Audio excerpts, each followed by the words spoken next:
Hi everyone, it's Max. I'm in Berlin with the European Time Zone Zoom Meetup, and we're going to read the poem, simply called Poem, or perhaps I think it's actually an untitled poem, by Ruth Weiss, which is in Modpo Plus. Here goes, Poem by Ruth Weiss. The animals have come down from the hills to the village because of hunger. The villagers have left for the city because of hunger. The city is deserted. So it's a very short poem. It's broken up on the page into three stanzas, or two three-line stanzas, and then one short line at the very end. The city is deserted. Highly economical poem. This is lumped in with our beat week because Ruth Weiss was she was a beat essentially, but this isn't as beaty as some of the other beat poems that we've read. I mean, it's not Ginsberg or Kerouac, for example. It's not a maximalist poem. It's very spare, and it's almost haiku-like, which is actually admittedly kind of a beat-like thing. So let's get into it. The animals have come down from the hills to the village because of hunger. What's happening here? I mean, it seems to be very literal and straightforward, right? Yes, that's the first thing what I thought too. I was like, what am I going to analyze here? Right. Which is interesting, and we can talk about its literalness, or its the fact that it's untitled, or referred to as poem, but like wants to be at least on the level of the word, or on the level of diction, or the line, like rather spare, and maybe resistant to the kind of sort of association generating reading that we do in Modpo. The animals have come down from the hills to the village because of hunger. Because of hunger. Okay, so they've come to the village because they're hungry, and there's not enough food in the hills. Is that I mean, what's the scene here? What can we maybe say a little bit more about what this scene is?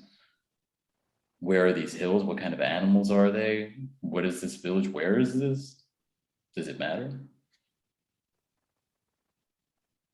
I think in the end it doesn't matter, because it could be anywhere, and it applies to almost any village in a country where there's hunger. And I think that's so interesting, because it seems so specific, and it's not at all. Right. And who lives in villages? Usually these are farmers.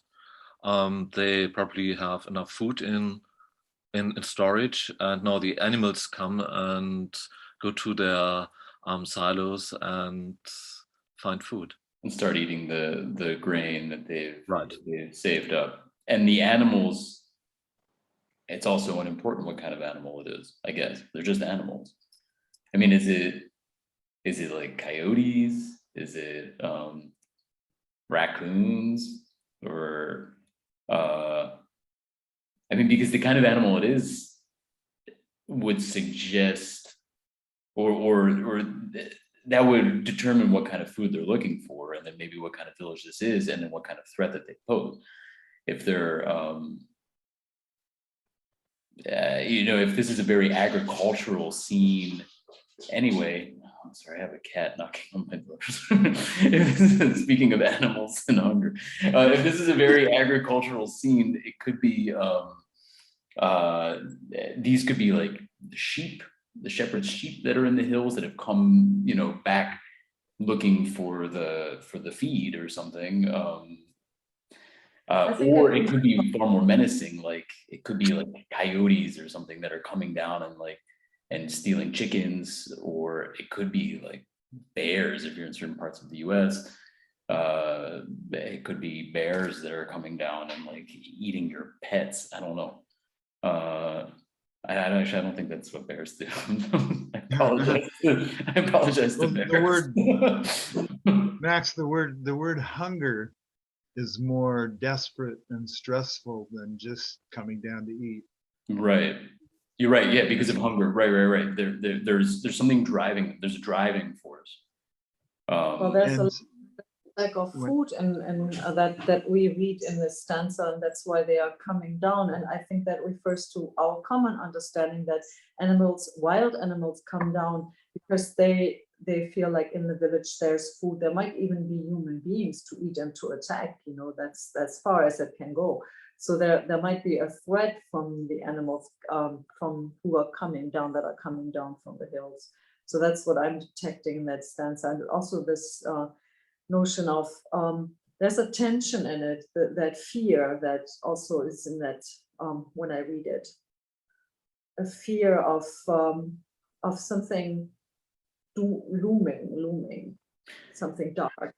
And would you say that fear might be related to the lack of specificity in some ways that's in this poem that we've been talking about, to how indefinite and indeterminate it is, about what kind of animals are coming? It's just the animals, it's the horde, right? I mean, if we leave the first stanza, we have a progression from animals going to the village, villages going to the city is empty.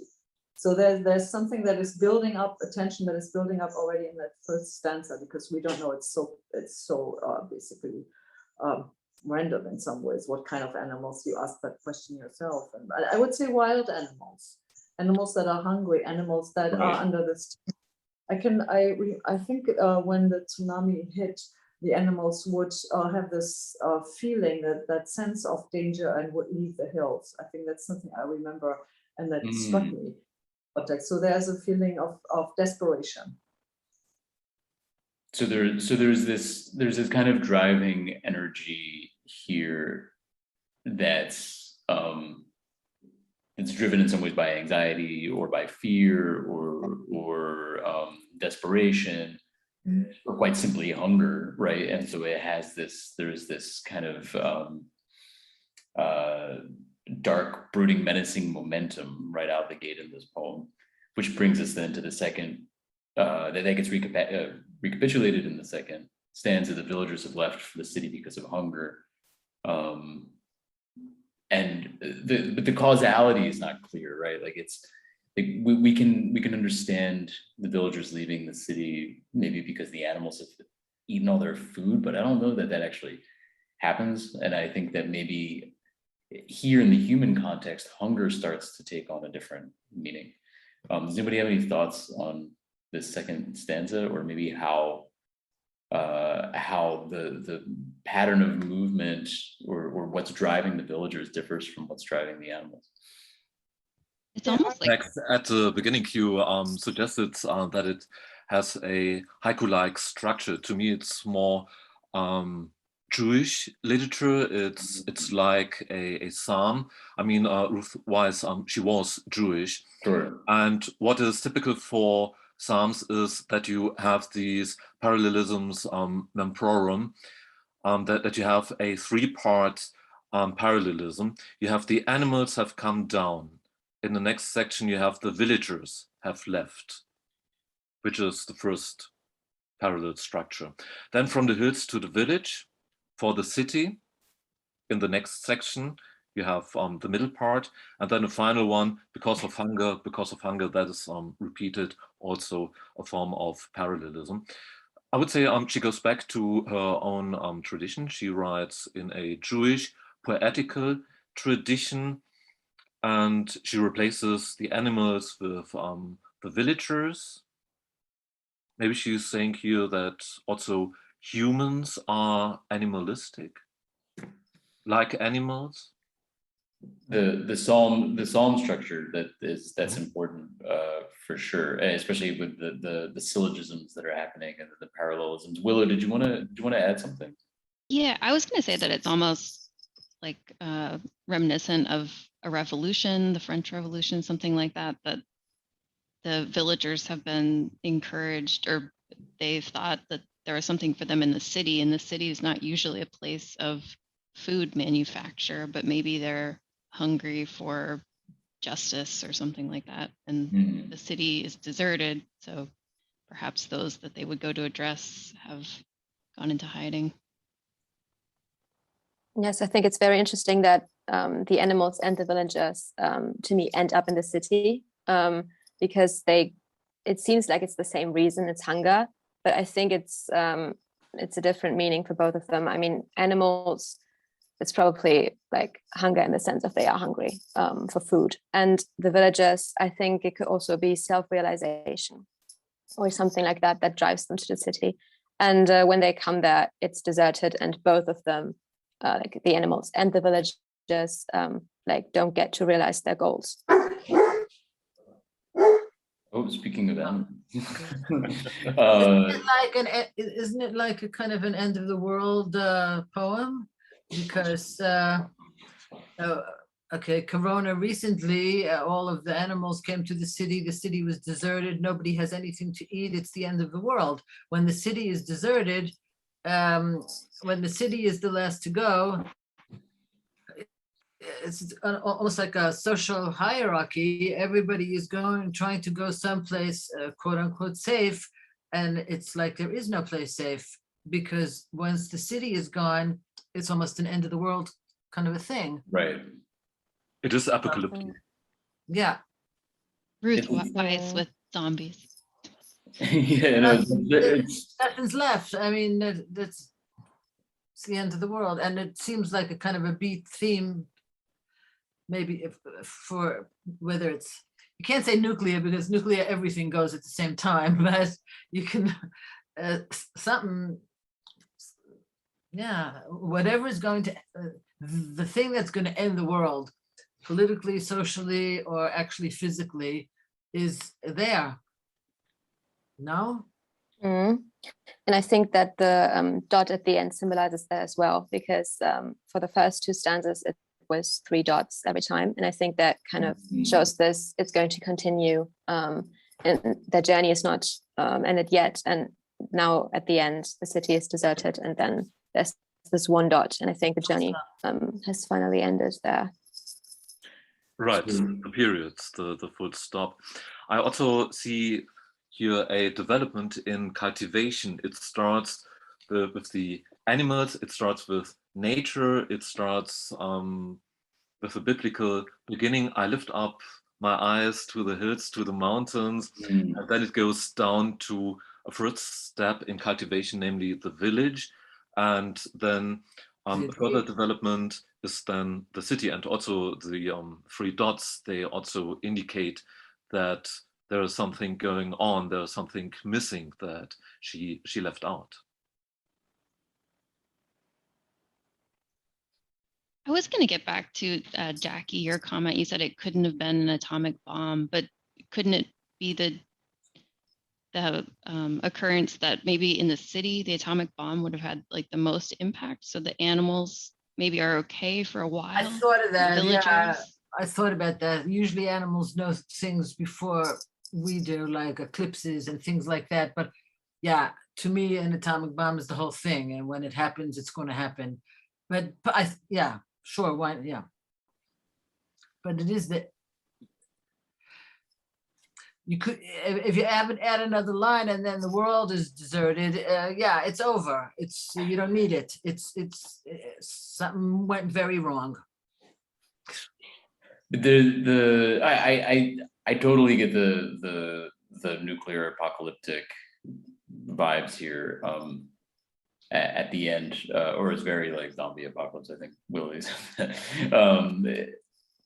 She may have written this poem right after Nagasaki or Hiroshima. You know. Yeah, I'm trying to see when she wrote it. I don't have a date. Yeah. It was published in 1960, but it was published in 1960s. So she probably wrote that in 1958, 1959. Yeah, late 50s. So it is the peak of the Cold War. Yeah. But there's also, oh, sorry, Lee, were you gonna say something? Yeah, can it be like apocalyptic in a way that it's not a disaster, but just something we're doing to ourselves. Right. I was that's a good point. And that's, I think, a good place to go next. Which is to kind of follow the logic of the poem so far, right? And to say like, okay, so the animals come to the village, and then the villagers leave the village to the city for the city, which means the city dwellers have gone somewhere else, right? And there's this kind of endless, there's this pattern that can repeat infinitely, that in some ways is in Ruth Weiss's mind, there's no point in going beyond here. There's no point in writing the third or fourth or fifth stanza in this kind of ongoing poem. You can just kind of end it there, because you sort of get the point. But she's also, by ending it there, she's also bringing in this apocalyptic element, and thus saying something about how these patterns of behavior, or this sort of drive, this hunger drive, however we want to understand it, whether it's the hunger of wild animals who need to eat, or if it's the hunger of people who are actually, may be physically hungry, but may also be hungering for something like the good life that's promised by modernity, or something, by some sort of social advancement. Maybe these kinds of drives are in some ways our doom. They're sealing our fate. They're dooming us to something that looks very apocalyptic in the context of the Cold War, meaning the deserted city, the city wiped out.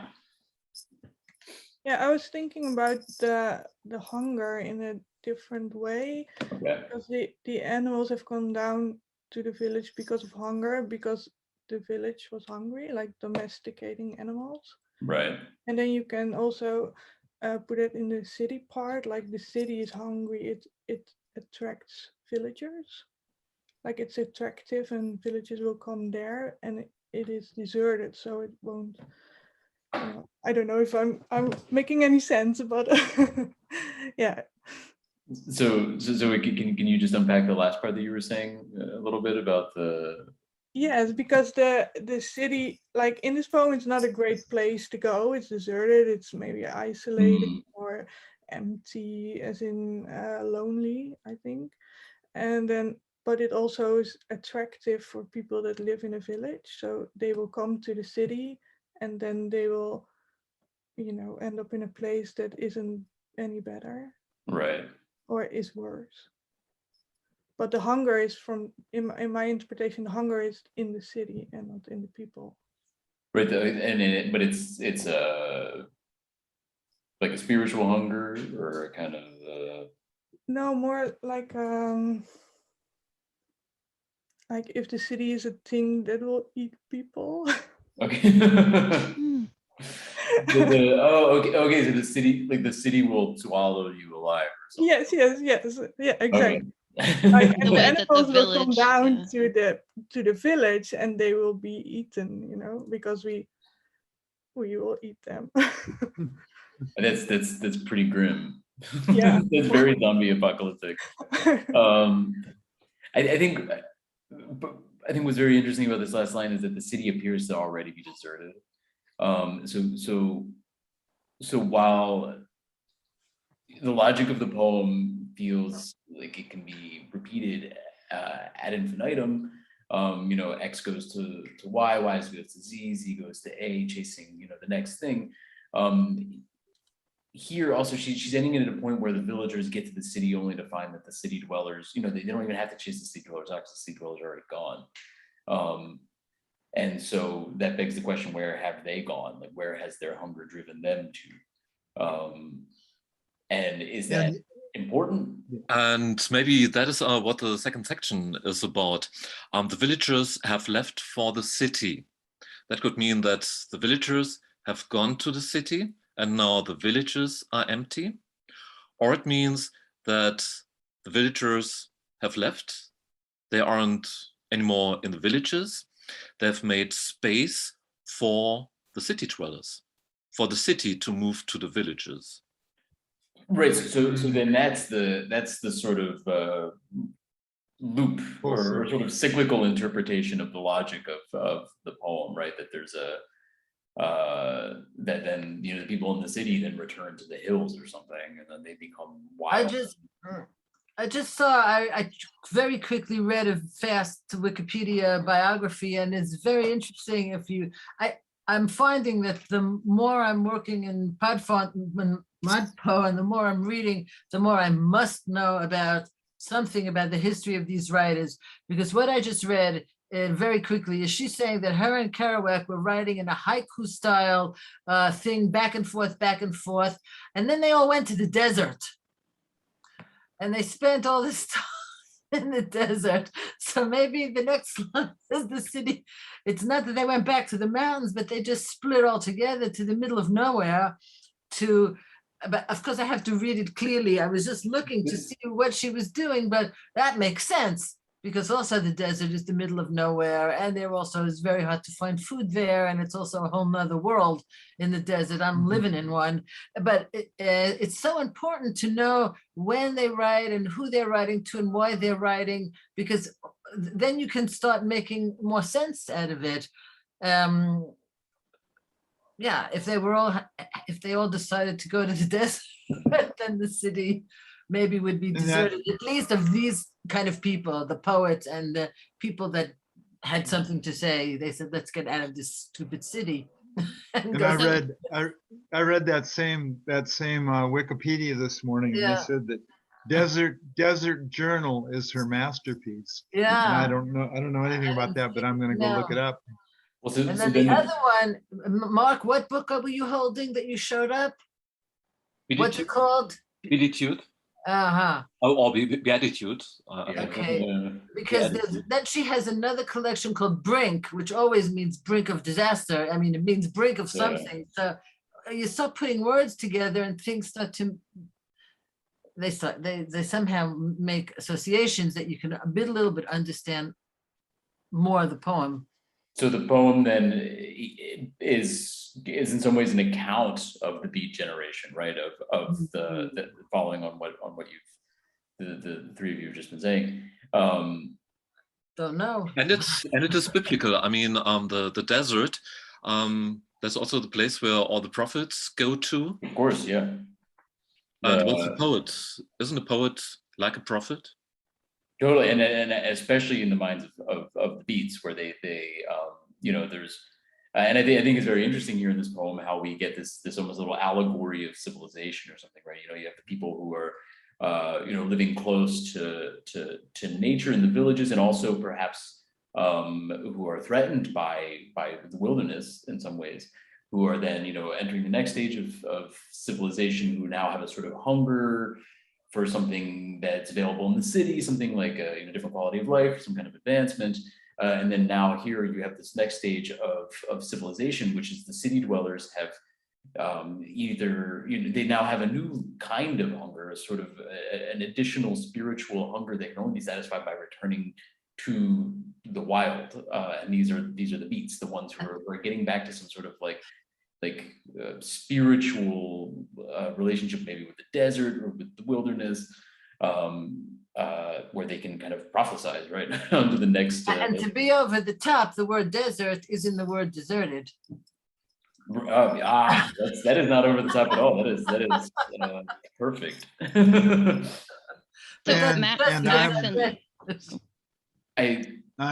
I'm living here in the high desert of New Mexico, where the sun will be up in about 20 minutes, and my wife and I are going to go out and sit and watch the sun. So I think I'm going to have to. Yeah, we're now 10 minutes overtime, so we should call it, Stanley, if you want to go watch your sunrise.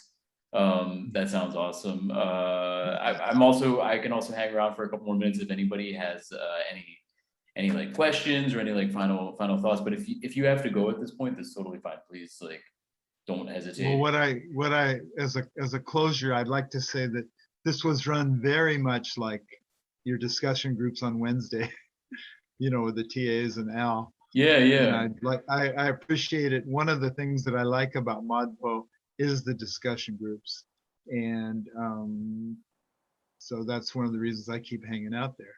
Well, I'm glad you tuned in before the sunrise. That's great. And if you have any recommendations of anything to any historical markers around the Tempelhofer that you can think of from your days in the service, the 12 stories down with I think the 6th story is the freeway to Zossen-Wunsdorf. You know, so Tempelhof has 12. It's very deep, and we explored all kinds of secret basements or something, right? Yeah, they do. They have a whole freeway. That's why they developed the Volkswagens.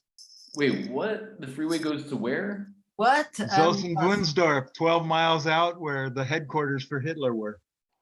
And that's actually there? Oh yeah. What? Where? Well, I mean, you know, when I was there, we explored them all. Holy cow. Okay. Well, I'm gonna have to pick your brain for those stories someday, because I'm actually really interested in the secret tunnels that are apparently everywhere in Berlin. and Ruth Weiss was at a very early age. Her family escaped, you know, and so that kind of affected, I think, a lot of her writing. I didn't realize that she was that they were survivors. Yeah, she was born. Well, I think they fled in 1939. Okay. Right. Okay, I enjoyed everything today, and I'm going to go watch the sunrise. Enjoy it. We should do this again if everybody's okay with that in a couple of weeks. Yeah, I love it, because I'm always afraid to. It's helping me because get over fear of thinking what things mean. I'll send around a doodle poll.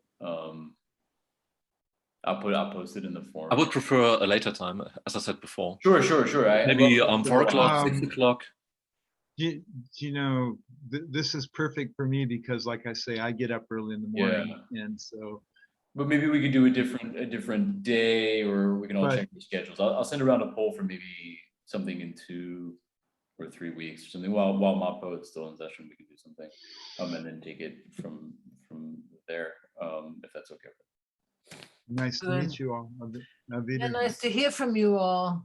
Yeah, this was great. Does anybody have any questions or anything about the course or anything for me as a kind of closing? No. I'll go back and finish with week 5 right now. I'm behind. Cool. Well, thanks everyone. This was really great. Thank you. And this went really well. I'm with Zoom, I'm sometimes like I'm not always super optimistic, even after so many things having happened on Zoom recently. But this was fantastic. Actually, this went super swimmingly. Thank you all for participating, and I hope you enjoy the rest of your Saturdays. And buy a mug to support Kelly. Thanks, Stanley. Get across that pond. I gotta get across that pond. I'll post something in the forums, and we'll do this again. Yes. In a couple of weeks. Thanks, Dawn. Cool. Thanks. Bye, everyone. Bye, everyone. Bye. Bye.